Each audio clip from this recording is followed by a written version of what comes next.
નમસ્કાર, હું Rinku Prajapati public India ન્યૂઝમાં આપનું સ્વાગત કરું છું। શરૂઆત કરીએ આજના સમાચારની।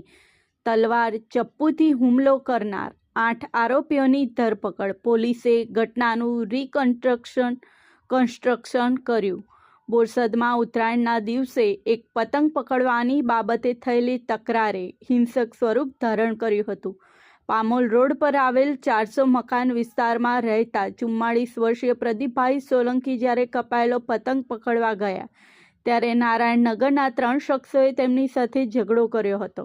આ ત્રણેય શખ્સોએ પ્રદીપભાઈના હાથમાંથી પતંગ છીનવી લીધો અને તેમને ધક્કો મારીને પાડી દીધા હતા।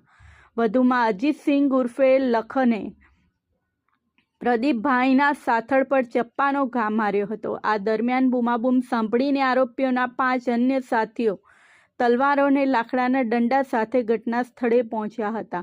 આ લોકોએ પ્રદીપભાઈને તેમના પુત્ર મેહુલ પર હુમલો કર્યો, જેમાં મેહુલને નાક અને પગના ભાગે ઈજા થઈ હતી।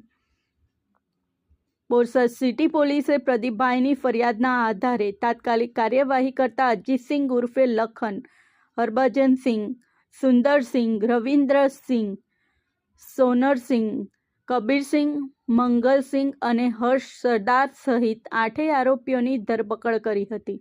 પોલીસે આરોપીઓને ઘટના સ્થળે લઈ જઈને ઘટનાનું રિકન્સ્ટ્રક્શન પણ કર્યું હતું। આ ઘટનાએ ઉત્તરાયણના તહેવારને કલંકિત કર્યો હતો। આ સાથે આજના સમાચારને અહીં સમાપ્ત કરીએ।